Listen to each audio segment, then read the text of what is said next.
चीन बॉर्डर पर हुई झड़प के दौरान शहीद हुए 20 भारतीय सैनिकों की शहादत से आहत जमीयत उलेमा हिंद ने चीन के सामान का पूर्ण रूप से बहिष्कार करते हुए मुस्लिम युवा को भारतीय सेना में भर्ती करते हुए देश सेवा करने की बात भी भारत सरकार से मांग की है। गलवान घाटी में चीन और भारतीय सैनिकों की झड़प के बाद शहीद हुए 20 सैनिकों की शहादत के बाद अब उत्तर प्रदेश के संभल से जमीयत उलेमा हिंद ने आवाज़ बुलंद करते हुए भारत सरकार से मांग उठाई है चीन को सबक सिखाने के लिए मुस्लिम रेजिमेंट बनाने का ऑर्डर पास करे, जिससे कि देश का मुस्लिम युवा भारतीय फौज में भर्ती होकर देश सेवा कर सके। दरअसल आज संभल के सराय तरीन के पीला खदाना में जमीयत उलेमा हिंद के जिला अध्यक्ष मौलाना मेहर इलाही के आवास पर एक मीटिंग हुई। इस मीटिंग में दर्जनों लोगों ने अपने विचार रखे। चीन के खिलाफ आक्रोश व्यक्त किया गया। इस मीटिंग में पड़ोसी देश नेपाल द्वारा सीमाओं के आंकलन को मुद्दों पर भी मौलानाओं ने अपने विचार रखते हुए कहा कि भारत सरकार को चाहिए वो नेपाल से हर तरह का रिश्ता खत्म करते हुए उसे दी जा रही सुविधाएं भी वापस ले ले। वहीं वीर शहीद अब्दुल हमीद के नाम पर एक मुस्लिम रेजिमेंट बनाने पर जोर दिया जाए।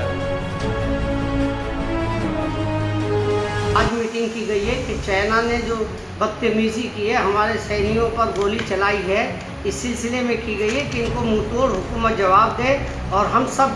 जमीयत उलमा ज़िला संभल की जानिब से इसका बाइकाट करते हैं कि इसके सामानों का बाइकाट किया जाए ताकि इसको ठेस लगे और आइंदा ऐसी हरकत हिंदुस्तान के साथ ये ना करें, क्योंकि ये हिंदुस्तान मुसलमानों के खून से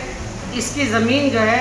रंगी हुई है। पूरी ज़िंदगी मुसलमानों ने कुर्बानियाँ दी है और इस हिंदुस्तान को परवान चढ़ाया है। आज भी अगर कोई नापाक हरकत करता है तो हम कभी बर्दाश्त नहीं करेंगे। इसीलिए हमने ये मीटिंग बुलाई है कि आज चाइना को मुंहतोड़ जवाब हमारी हुकूमत दे और हम सारे के सारे लोग इसके सामान का बाइकाट करेंगे और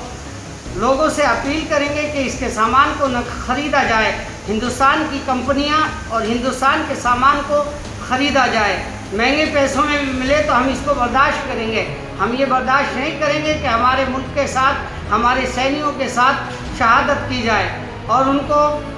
बदतमीज़ी की जाए और झूठ बोला जाए। मुसलमानों के हुकूमत हिंदुस्तान के फौजियों के साथ में धोखा देकर जुल्म ज़्यादती करके उनको शहीद किया है। इस सिलसिले में मीटिंग की गई है। इस सिलसिले में मीटिंग में हमने ये तय किया है कि हुकूमत से मुतालबा करते हैं कि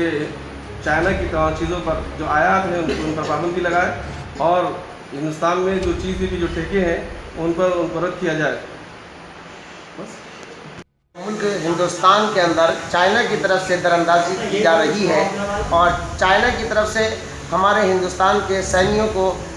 जुल्म का निशाना बनाया जा रहा है और चाइना की तमाम फ़ौजें हमारे हिंदुस्तान की सरहदों में दाखिल हो रही हैं। इस सिलसिले में हम जमीयत उलमा ज़िला संभल की जानिब से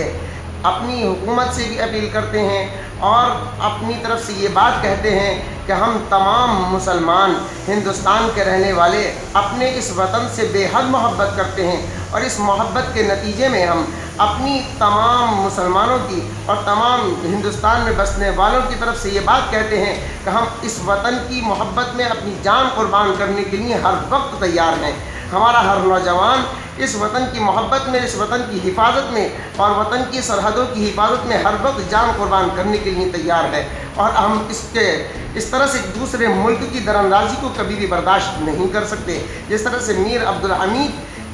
का ये निज़ाम है उस तरह से एक निज़ाम बनाया जाए और उस निज़ाम के तहत मुसलमानों को उसमें भर्ती किया जाए ताकि मुसलमान अपनी क़ुव्वत के साथ, अपनी ताकत के साथ अपने वतन की हिफाजत के लिए अपनी जान की कुर्बानी और माल की कुर्बानी पेश करके और ये साबित करें कि यकीनन हम हिंदुस्तान के हकीकी बाशिंदे हैं। जैसे पहले से हिंदुस्तान की सरहदों और हिंदुस्तान की ज़मीन और हिंदुस्तान वतन की हिफाजत के लिए मुसलमानों ने अपनी जान और माल को कुर्बान किया है, आज भी इसी तरह से करने के लिए हर वक्त तैयार है।